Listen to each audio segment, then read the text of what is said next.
Hey y'all, before we get rolling, if you run a nonprofit, this is for you. Comfy Stone just released a free 90-day donor retention checklist to help you keep more donors through authentic storytelling. Get your copy at comfystone.com/checklist or click the link in our show notes. Now let's dive into this week's episode. Missions by Hey y'all, welcome back to Missions by You. I'm Brenna here with Maya and Daniel Harris in the studio. Daniel Harris is the executive director of Winston Rhea, a nonprofit that provides essential support to youth aging out of foster care. Welcome to Missions by You, Daniel. Hey, excited to be here. Excited to have you. So we're wondering what the origin story of Winston Rhea is to start off, and what's the organization's mission? Yeah. I think a lot of people, when they hear it, it doesn't do a good job, like some nonprofits, of just explaining kind of what it is that we do. It sounds more like a law firm than anything else. I hadn't thought of that to use just it really, Winston Rhea attorneys, law, yeah. And so what it is I grew up in the foster care system in South Carolina. And as I was aging out of foster care, I had two really phenomenal people help me. One was my guardian ad litem. They're called CASAs in Louisiana, court-appointed special advocates. And then my high school basketball coach. And so my CASA's name is Catherine Ray. My high school basketball coach name is Winston Williams. And so they serve on our board of directors. They provide support and mentorship to our young adults as well. But my wife and I founded Winston Rhea in 2021 to honor the two of them and the impact they had on my life. Wow, that's amazing that they're still in your orbit. Yeah, they still, all the support that we try to provide for our scholars, they're providing to me even now in my mid-30s. And so it's really, really great to have them. That's amazing. Yeah. Have you seen the impact of this work affect your scholars? I think we're really, this year, I would say, is the first year that I can, because this is the first year we're going into year 5. So it's a 4-year program. And so we're about to have our first set of graduates in May. And so this will be our first time being able to say, okay, how has our program affected throughout the full life of what we want to do with them? And for our two oldest scholars, one of them graduated college already. And she purchased a home, got married, started a business. And she is 22 years old. So just absolute rock star. Wow. And then the other one but the one who had all that, she kind of has had a pretty smooth path, knock on wood, throughout her time with us. Like, she's just got a great head on her shoulders, has handled adversity very well, and just kind of come on the other side. And so I would love if that's the case for all of our scholars. So some have a rocky road along the way, and that's kind of some of the specialness, I think, with what Winston Rhea's been able to do. But with our other 4-year scholar, he went to college to play basketball, a big, tall guy, dropped out because he had some mental health issues. And then we found out a week later that he got his girlfriend pregnant. And so we were like, hey, when we started working with you, you were going to school to play basketball. And here we are 4 months later, and you dropped out of college, and you're about to have a kid at 18. So that's not the plan that we had in place, but life doesn't stop. You now have responsibilities outside of yourself. So what does that look like? And so through these 3 years, he's worked, he's been an active father, and he recently, just in the past 3 months, completed HVAC certification. So got an HVAC license, got his first full-time job. Him and his girlfriend moved out of their little apartment into a house. His son is doing great. And so we are very proud of him, and it's just a testament to a lot of support you'll see for young adults aging out of foster care. There is stipulations around things that they have to do to be able to continue in the programs that they're in. And there's not a lot of leniency for them to make a mistake, or if they screw up, it's okay, they're just another one that's lost. Let's move on to somebody else. And we don't want that to be the case with our scholars. We really tell them in that 4-year window, we want to help you figure out life. No one has their life figured out. Right. 19 to 24 years old. The whole point of that time of your life is to try stuff and make mistakes and learn and grow. And it's been really cool to see with our scholars throughout the process of, if we have concrete plans that we make when we start out with them, but that doesn't always go the way that we want it to. But helping them see that isn't the end of the road for them, and they can figure out what comes next, and helping them push through that adversity.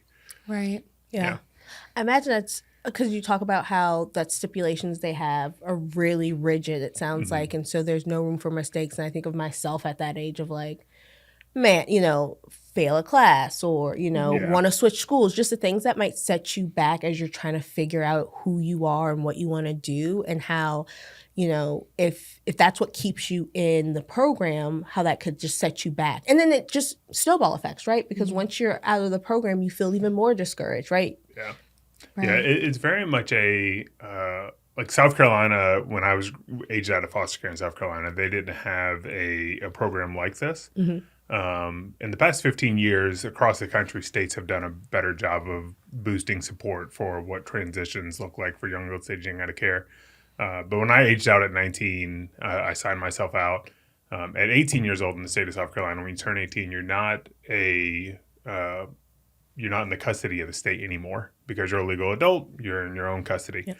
And so the state of South Carolina will provide you to be able to stay in care for a couple years after that, to provide you with health insurance and things like that.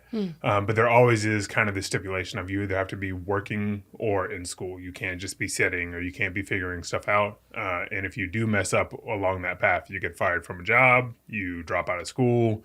It's kind of like you're just waiting for the floor to be pulled from under you. Right. And so I got arrested for something I didn't do after my senior year of high school and thought the state was going to kick me out. So I signed myself out. But even kids I knew that were in foster care, when they turn 18, they're like, yeah, on paper, it looks great that the state's going to provide the support until 21.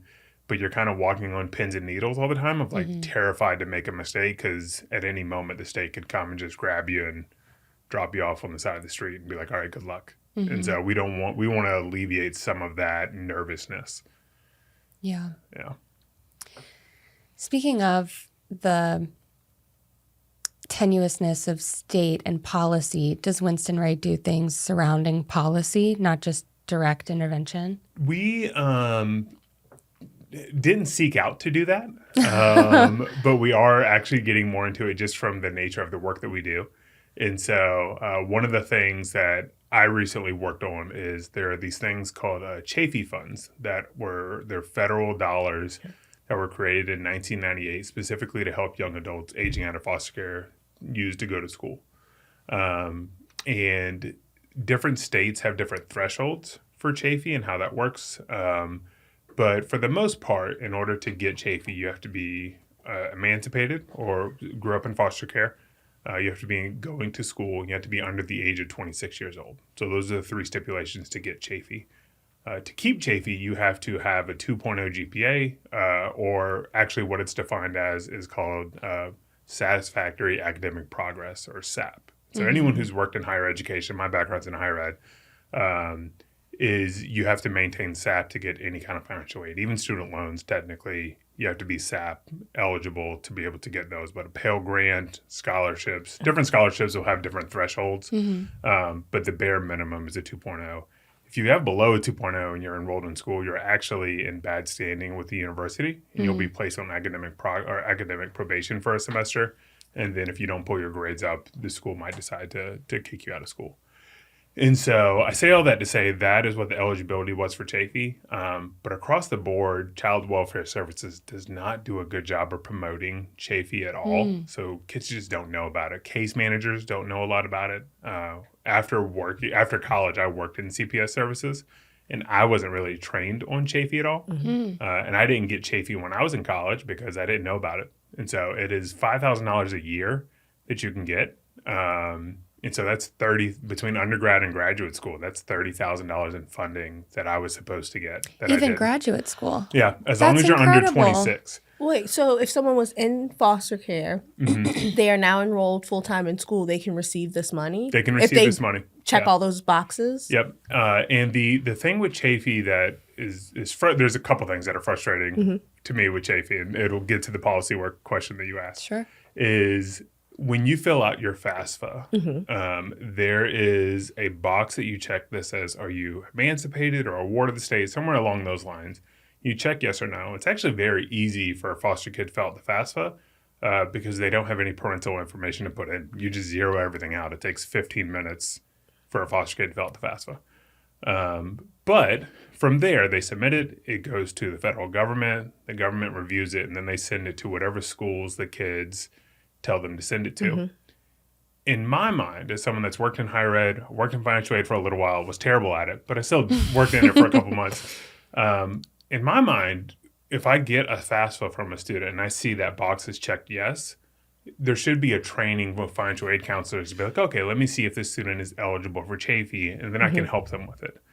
But that's not the case. A lot of financial aid offices aren't very well versed on Chafee, and especially if it's a financial aid counselor that's new to the school, they're not told what it is. And so the burden actually falls on the foster kid to go to their financial aid office and say, hey, I'm eligible for this. Right. Can you help me with it? I think it should just be like a Pell Grant. Pell Grant, there's no thinking involved. FAFSA determines it based on your parental income. For foster kids, you get 0, so you get a full Pell Grant, and it's just automatically applied to your account. Yeah. I wish there was a way for Chafee to do that. And from what I've heard, some states do that, or they have a process for maneuvering that better. Louisiana, unfortunately, doesn't. And so in August, I was going to all of our kids, call them kids, young adults, and I was telling them, like, hey, do y'all know about Chafee? Let's make sure that you get it applied to your account. What do we need to do for this?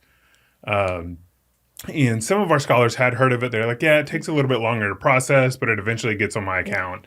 Some students are like, we've never heard of it. So I was walking them through that process. They have to get a letter from the state, from their case manager saying, giving proof that they were in foster care. So I was like, okay, go to your extended foster care worker with DCFS, ask them for this letter, and then you provide it to your financial aid office.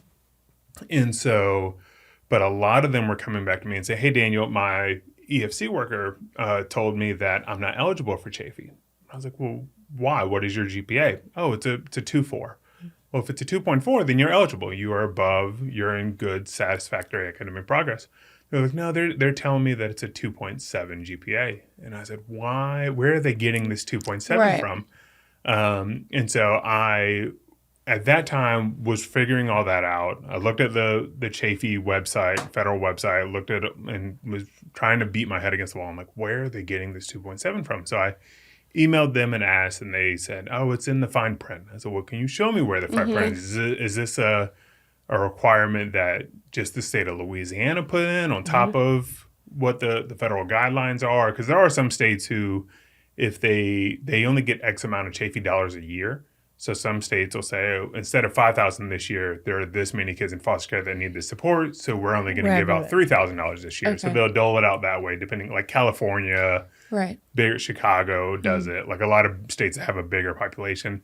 Louisiana doesn't have that big number population issue. So for us, it is $5,000. But was going back and forth with them. I spoke with somebody at the Annie Casey Foundation, which is a massive nonprofit that does foster care work and form. They're really probably the top foster care organization in the country. And was explaining to them, like, hey, this is what I'm going into. Do y'all have any recommendations or what do y'all? And they said, no, we go to DC every year and work on the Chafee policy ourselves. That's not a 2.7. There's nowhere that says that. And so I was like, okay. So I went back and forth with them, and they eventually were like, you know what I bet happened is I bet somebody at the state level in Louisiana at some point interpreted SAP as a 2.7 GPA. And then just over the years, new people have come in and no one's ever questioned it. And so now it's just a 2.7. And so I go back to the DCFS people. I asked them, I was like, hey, I hate to keep bugging y'all, but I need you to show me where it says a 2.7. You can show me where that's written down somewhere. I'll leave you alone about it. And they came back and they said, well, we find out from LASFA, which is Louisiana's federal financial aid system. So the scholarship that all students get, it's not life. TOPS. Life is TOPS.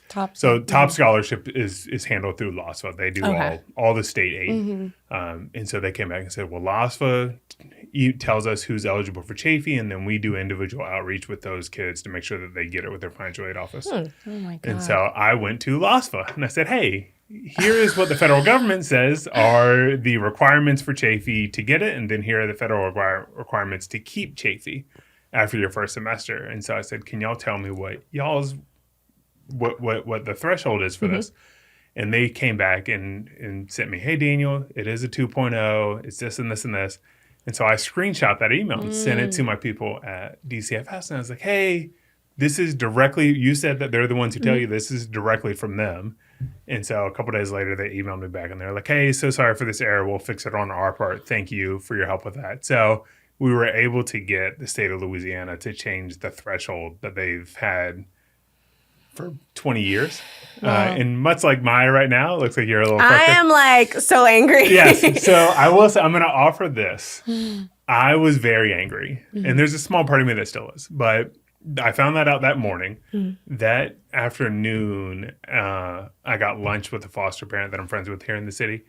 And I told her this whole story. And before I could get to the part of like, I'm so angry, you know, she goes, Daniel, think about Winston Rhea accepts 2 to 3 scholars a year. Y'all are a small grassroots organization. Think about how many kids in the state of Louisiana who are never going to know who you are, never know what Winston Rhea is, and you just help them get thousands of dollars to go to college. Yeah. And I was like, that's a much better, like, mind shift. Such a cool way to think about it. Yeah. Thanks to that foster parent. Yes. Yeah. That turns it around. Queen of the reframe, for sure. I was like, that's fantastic. And so, Yeah. I have a question. So LASFA, I guess if you talked about you wish that there was like an auto system, right? You fill out your FAFSA. Why isn't the auto system through them of like they receive that document? It says, you know, no parent information. Why aren't they, whether it was 2.7 or 2.0, like why weren't they pushing it like, oh, this person is eligible? Right. Yeah. So from my understanding, because even like TOPS, there's different levels of TOPS, but the bare basic level of TOPS is a 2.5. So I was like, y'all were telling kids that it's harder to get these Chafee funds than it is to get the state eligible scholarship. Right. Like that, it was just craziness to me. Arbitrary.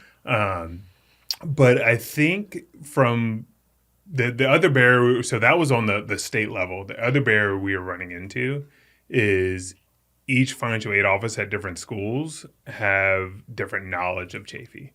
And so, like, some schools are like, oh, yeah, if they have a financial aid counselor that's been there forever, they're like, oh, yeah, we've helped a couple students with this throughout the years. We'll work through the process. But then we run into some schools that are like, we've never even heard of Chafee. So we're going to have to do research on our end on what we need to do and who we need to submit this to. So I say all that to say there does need to be someone at LASFA that makes it like a requirement of all of our schools in Louisiana at least have this bare basic understanding or a policy in their they should have a financial aid handbook that each school has, or a student affairs handbook that goes through different things. And I can't imagine that there wouldn't be like something in there, because I mean right now there are roughly 400 young adults in the state of Louisiana between the ages of 17 to 23, 21. Actually, I can't go above 21. So 17 to 21. So the need is there. And so I'm like, for every one of these 400 kids, they should be able to get $5,000 to go to school. And for Louisiana, unless they're going to Tulane or Loyola, I'm like a full Pell Grant and a full Chafee should take care of most of your student bill. Like there should not be a reason that any kid who was in foster care should have to take out any debt to go to college. Yeah.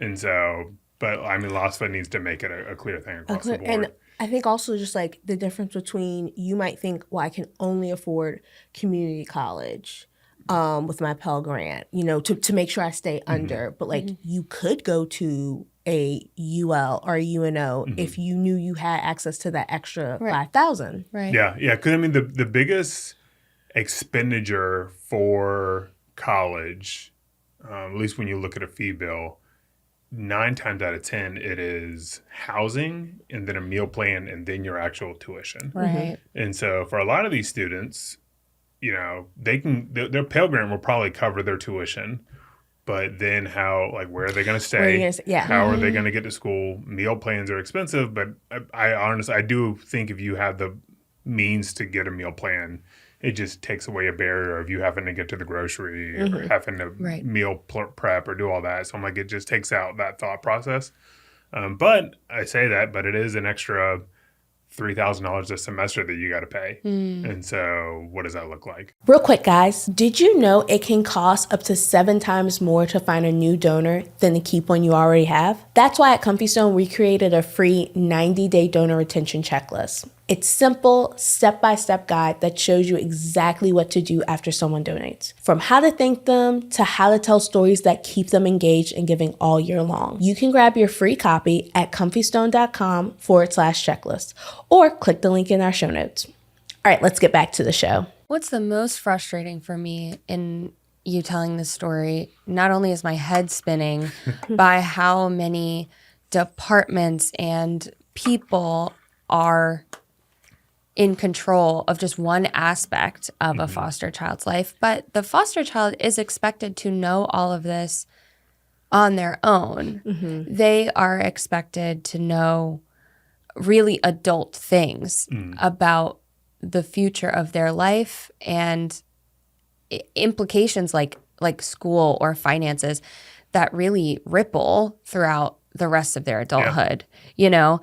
And that's the really frustrating part for me, is that you're expected as a freshly minted 18-year-old to know how to get an apartment, how a Chafee works, how to, get a bank account. You can't get a bank account by yourself until you're 18. So how could you possibly know how to get $30,000 until graduate school? I mean, it's a lot of pressure on what is essentially a recently adulted child, you know? Yeah, and that's, just across the board, save this for another day, but just student loans in general. I have how predatory they are and how there's no other type of loan in the world where you can get tens of thousands of dollars with no collateral or no history of a credit. Like, it's a whole thing. But specifically, I think one of the things that, and another policy thing we're working on with some organizations that work in DC is there needs to be better support for young adults that are in, like, teenagers in foster care. I entered foster care when I was 12. And y'all see me, I'm a big guy. I'm 6'5", 300 pounds. Like, I'm a big dude. And so it was always hard to find placement for me throughout foster care. Most foster parents, we always need foster parents, but even once we get them, a lot of them want younger kids. Yeah. Nobody wants a hairy, stinky, sweaty, 6'5", 16-year-old eating all their food. And so, but one of the things that I want to do with Winston Rhea, and we're working with the state and the federal people are trying to do more of, is that education piece on when they're 13, 14, 15 years old of here's how to open a checking account. Here are what credit is. Here's basic budgeting stuff. Here are career aspirations. I've worked in higher ed for 10 years, but I now kind of push our scholars of like, hey, I know you might have had it drilled into you that you have to go to college to be successful. You have to do this. But like, now there's a lot of careers out there where you don't have to go to school for 4 years. You don't have to you don't have to take out any student loans, and you can do trades and different things like that. So I think we're trying to do a better job with that. One of the barriers for trade programs traditionally has been that you can't apply for financial aid to pay for it. So that's been why college has been, you see less people go into plumbing or HVAC or electrical is they're like, oh, I have to pay out of pocket for this. Where we try to eliminate that of, you do get a scholarship from us. You do get actual other supports that can help you with that. So like Tiandre was able to get the HVAC certification because of that. And we have one scholar right now who works for UPS.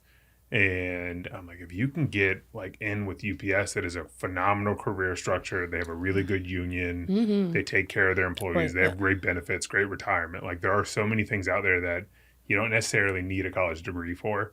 If you want to go to school to be a lawyer or a doctor or like something like that, totally. But I'm like, if you're just going to school because you got in your head that you have to. You think that's the only way to. Yeah, and you're a liberal arts major and you need to take out $20,000 in loans a year to do it. I'm like, it's not worth it. And so from someone that literally did that. And so don't do it. And so, Well, that's what they need, right? Is somebody that tells them that, like, you don't have to do this, like that there's options and talking through those options with them because there is a lot on their plate when you are freshly minted 18 and like that thought that like, okay, you're 18, bird gets kicked out of the nest is just crazy. Yeah, and I will say, Louisiana has their extended foster care program, and it is, I really like their caseworkers are great. They check in with them. They do give them a living stipend, but they do some programming and independent living skills with them along the way.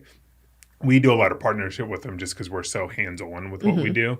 But we're also looking to work into Mississippi and do some stuff there. And there's no program right now in the state of Mississippi that does that.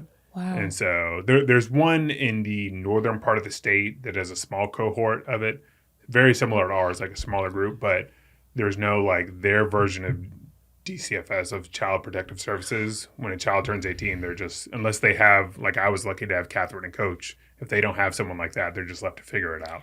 So in Mississippi, there's no like state-run thing. So No. you turn 18 and you're just like Yeah. toodaloo. Yep. Wow. And so I recently found that out because we accepted some scholars that were up at Grambling and then a couple in other parts of the state. And I'm like, Grambling's a 6-hour drive from me right now. It's like I can get to almost anywhere in Mississippi Yeah. Yes. in 6 hours, just like if I go visit Caleb up at Grambling.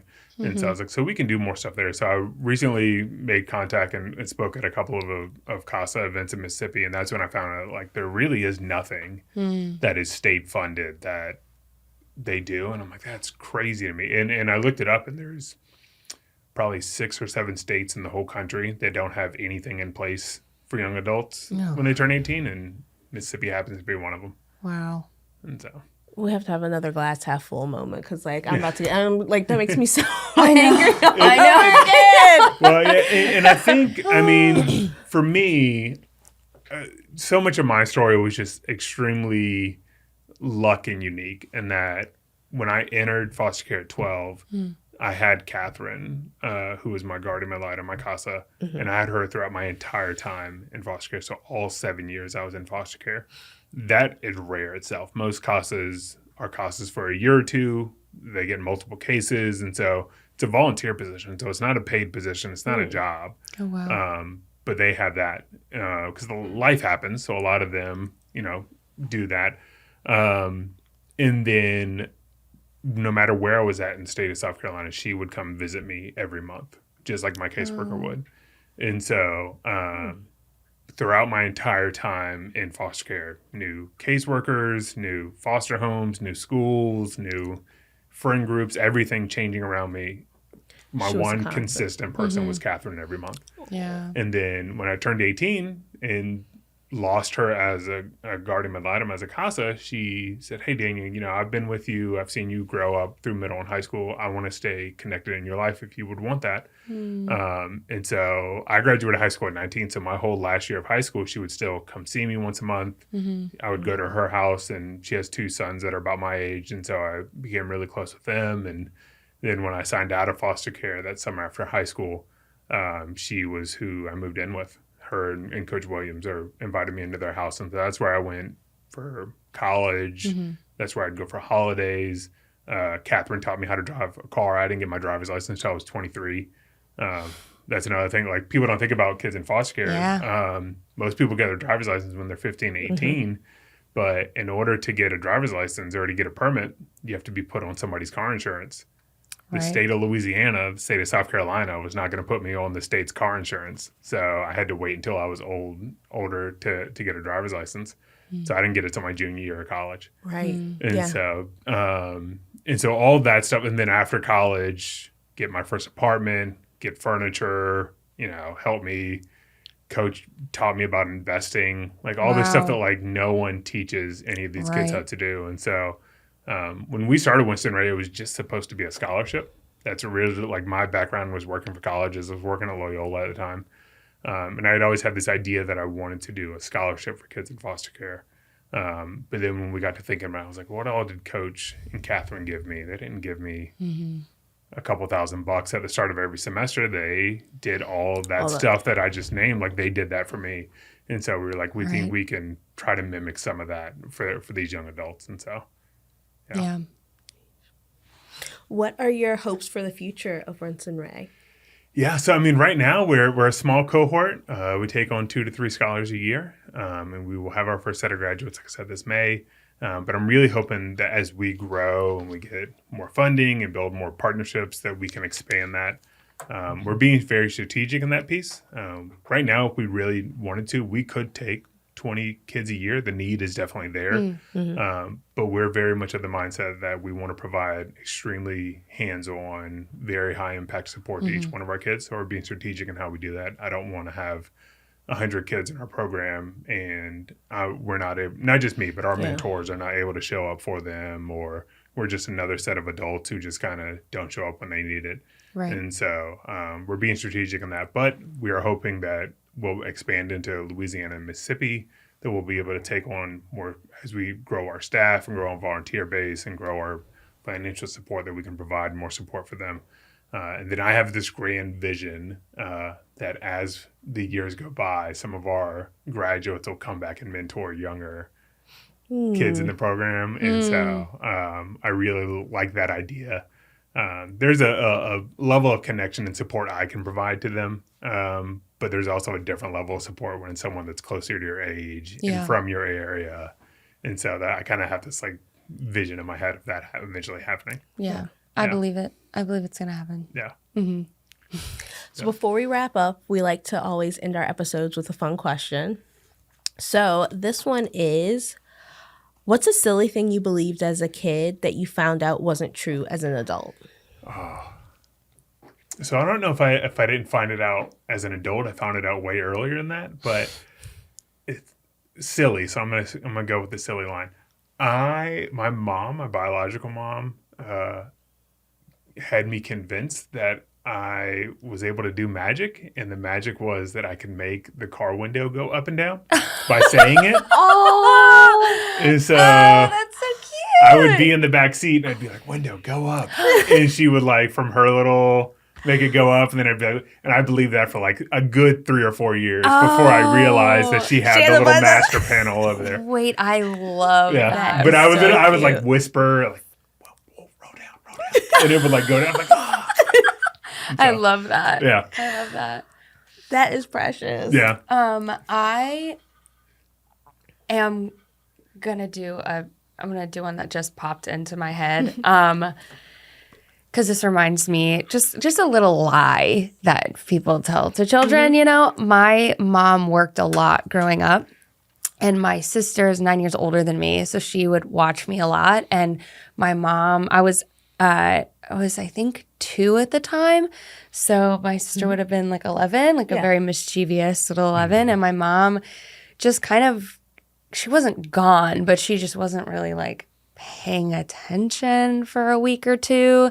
And then my sister had convinced me that my name was Bobleen, that my name wasn't. Wait, what? Your sister just renamed My sister low-key renamed me, yeah. So I was Bobleen. Were you answering to that? 100%. Yeah, Okay. exactly. Like I would be just walking out and being like, "I Bobleen," and my mom was like, "What happened while I was at my job?" Oh wow. Bobleen. Yeah. Wow, I wish I had as funny of a story. Well, all my sister's dolls were named Bob. All the boys were named Bob, and all the girls were Bobleen. So I was just like, you know, So you're another the- little Bobleen. Yeah. Okay. Yeah. Fall in line.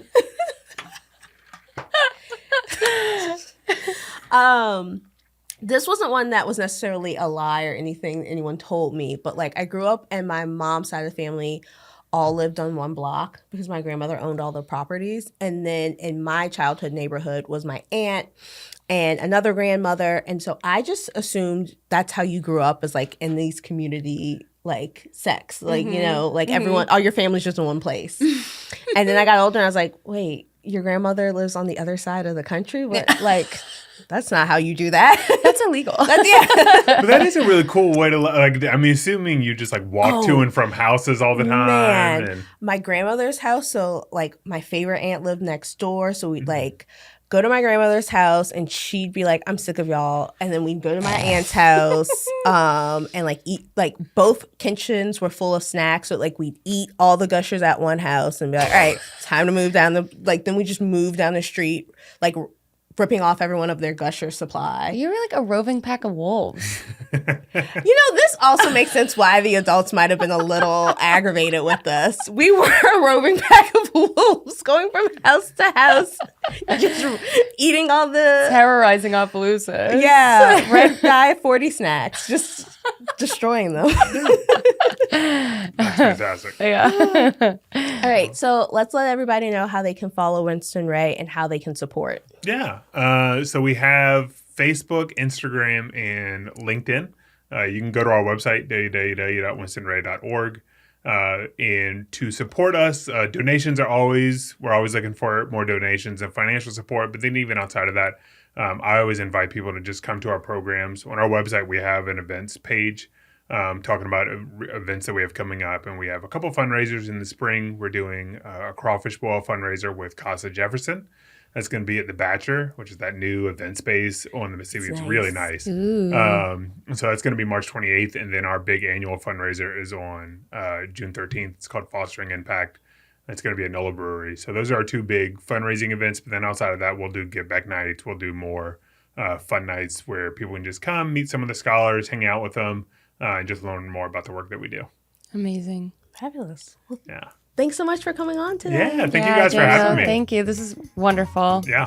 Thanks for listening to Missions Bayou, powered by Comfy Stone. If you enjoyed this episode, be sure to follow the podcast wherever you listen. And if you're watching on YouTube, don't forget to subscribe and drop a comment, letting us know your thoughts and who you'd like to hear from next. We'll see y'all next time.